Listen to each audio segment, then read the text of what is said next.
Hey guys, welcome to my channel and welcome back to Talk Tuesday. Going up on the Tuesday. Now today for Talk Tuesday, we are going to be talking about a reincarnation story. I love these stories. Every time I tell one on my channel, you guys seem to really like it, and this one is interesting. Before I get into that, we have another monk giveaway. If you're new to my channel, every single month I have been running monk giveaways. There are always 3 winners, and they are for these essential oil pens. They come in a bunch of different varieties from sleepy, happy, zen, active. There's no chemicals, no tobacco. It is purely essential oil. I use them all the time. I always have one in my purse. I always have one when I travel. I use them when I meditate before I go to bed. And we are giving away a 3-pack of monks, a 7-pack of monks, and a 10-pack of monks. I will have more details below and how to enter. There's a link in the description box. And I did want to let you guys know about a giveaway I'm running specifically on my Instagram for monk with some brand new, really cool products that they have just released. They have just introduced oil blends, so I'll put a picture of that giveaway here. That's enough monk talk for today. Let's go ahead and get right into our topic. So today I'm going to be telling you the story of a boy named Luke Ruehlman. He's a 9-year-old boy from Cincinnati, Ohio, and his parents are named Erica and Nick. And the interesting thing about Luke is that he was actually a very cautious child. He was always concerned with safety, being safe when crossing the street, being cautious about hot things. Quirky and cute, says Erica Ruehlman, that her 2-year-old son Luke seemed obsessed with safety in and around their suburban Cincinnati home. And in these reincarnation stories, a lot of these kids end up developing pretty quick. Like they are ahead of other people their age. So he started talking at age 2, and his parents described him having an old soul, which is interesting because all of the parents in these reincarnation stories describe their kid having an old soul. We used to laugh and call him an old man. And what was weird about Luke is that he started naming all of his dolls, action figures, paintings, even characters in them. If it was a boy, it was named Luke, and if it was a girl, it was always named Pam. But he didn't know anyone named Pam, and his mom kept hearing him say Pam and was like, where are you getting this name from? I think I specifically asked him, why did you name the ladybug Pam? And he said, I just think it's a nice name. Soon, everything was Pam. So his mom decided to ask him why he liked the name Pam so much. And his response was, I just think it's a nice name. And at the time, she didn't really think much of this other than the fact that no one in their family knew someone named Pam, but she decided to just, whatever. Then he started frequently talking about how he used to be a girl. He would talk about how he had long, dark hair, and if he saw something like earrings, he would immediately say, I used to wear those when I was a girl. And still at this point, Erica didn't give much thought to it.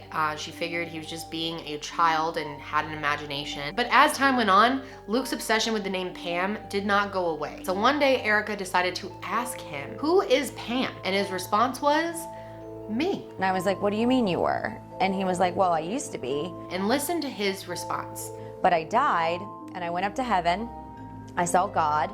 And then eventually God pushed me back down. And when I woke up, I was a baby and you named me Luke. Pretty wild, huh? I mean, as a mom, you'd probably just be like, the weirdest thing about it was that they were not religious. They had never talked about the concept of heaven and hell or even death around their son. And I grew up the same way. My parents weren't religious, so I had never heard of heaven or hell until I was like at least 5 or 6. So this is pretty odd and complex for a 2-year-old to just set out of their head, So she decided to call Luke's grandmother and ask her what she thought of the whole thing. She called me and said, something weird is going on. And she told her about reading a book back in the 70s. It was by a psychiatrist named Dr. Stevenson, and he studied the idea of past lives and reincarnation. Throughout his life, he traveled around the world exploring over 3,000 cases of children who claimed to have lived a past life. Dr. Stevenson believes that certain phobias,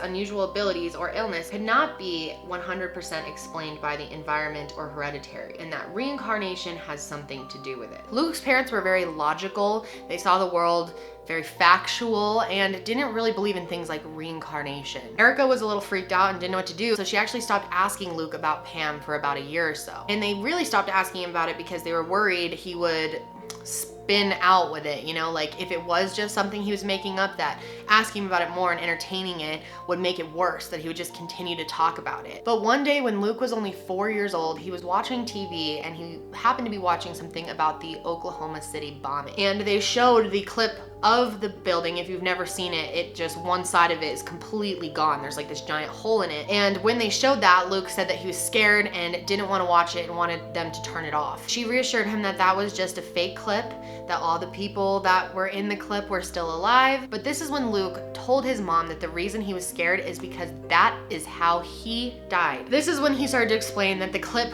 only reminded him of how he died, that it wasn't exactly the same because that building had been blown up, but he died in a building that just caught fire. And while saying this, he made a motion with his hand, jumping out of a building. He described the city being really big and how he used to walk around and ride the bus or take the train. Erica was just amazed at how detailed this story was. He's never been to Chicago. How would he know anything about what Chicago's like, let alone a fire that happened there? So this is when she got freaked out enough to do some research and follow up with it. So she Googled Chicago fire Pam. And this is when she came across the Paxton Hotel fire, which happened on Tuesday, March 16th of 1993. The Paxton Hotel off of LaSalle Street in Chicago lit up with flames around 4 a.m. And the fire started on the bottom floor, but started rising up to the other floors, and it got really out of hand really fast. And the fire actually started traveling up the stairs. Stairways became blocked and people were not able to get off of the floor that they were on. 19 people ended up dying in this fire, including an African-American woman in her 30s named Pamela Robinson. So that was enough to freak her out. I mean, what are the chances that there was a Pam? Now, what made it even weirder is that they found out that Pam had actually jumped to her death. While Erica was researching Pam, she also found her obituary, and in it was her father's name, and it was the exact name that Luke told her that his previous father was named. Erica also found the funeral home where Pam was sent to, and she realized that this funeral home was in an area that was predominantly African American, so she decided to ask her son what color Pam's skin was. And he looked at her like, "Are you dumb?" Obviously. You know, just asked him, I was very casual about it, like, Lukey, what color was Pam's skin? And he just looked right up at me like, duh, black. So the fact that he knew all of these details about her and it was all lining up made Erica think that this Pamela that died in this fire could have been her son in a past life. They actually decided to run a little test on him when he was on this show called The Ghost Inside My Child. They put down a piece of paper with a bunch of pictures of women who looked like Pam on this piece of paper and had Pam included in the mix. And what was so crazy is not only did Luke find the picture very, very quickly, like immediately, but he also knew where that picture was taken and the story behind the photo. Erica and Luke's dad decided to put the now 5-year-old to the test. I had found a picture of Pam and we had put it on a sheet of paper with a bunch of fake pictures. I didn't really think that he was gonna pick the right one. But with the cameras rolling, I know someone I can recognize. I remember when this one was taken and he pointed to the correct one. So after time went on and Erica was pretty sure that her son really was Pam in his past life, she decided to get in contact with Pamela's family in Chicago. And when she spoke to her family, they realized that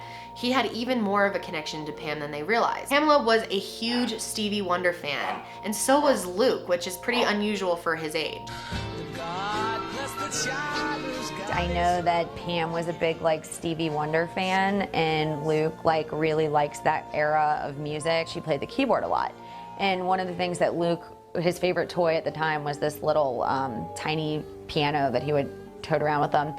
So at that point, they really believed that Pam and him are one and the same. They are the same soul, which I think is just so beautiful. I mean, when you think about it, we spend so much time as humans looking at how we're different based on our skin color or hair texture or our voice or our gender. All these things don't really matter. And at the end of the day, we are all somewhat the same. These stories are always so mind-blowing to me because they just show me that the soul is so much different than the ego or the person that you have created on the outside. outside. Maybe your soul never dies and it just continues to go on. And how long has your soul been around? If everyone heard these stories or knew about the concept of reincarnation, maybe people would be less judgmental against each other. Because at the end of the day, souls don't have a gender or a color. It's just truly amazing to me that this little boy, Luke, had such a connection to this woman in a past life, to feel that he's one and the same with her. I mean, it's just so hard to understand. So of course, as Luke started getting older, he started bringing Pam up less and less,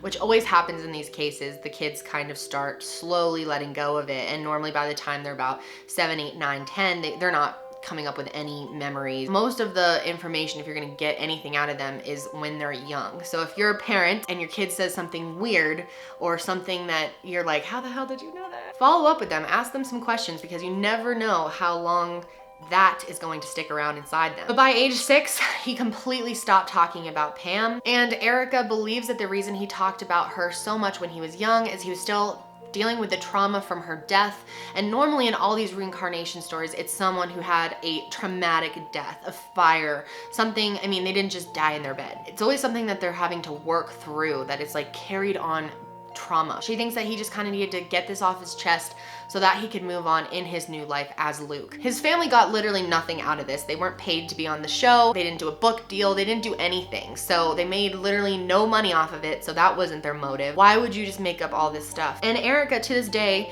isn't even 100% convinced that her son was really Pamela, but she definitely leans that way. So obviously there's not solid proof for this. At the end of the day, it's one of those things that you either believe or you don't. But I want to know what you guys think. Do you think Luke and Pam were the same soul, you know, one and the same? Was Luke really reincarnated, or was it all just coincidence? I'd love to know your thoughts on that. But anyway, I hope you guys are having a good day, and I will talk to you next time.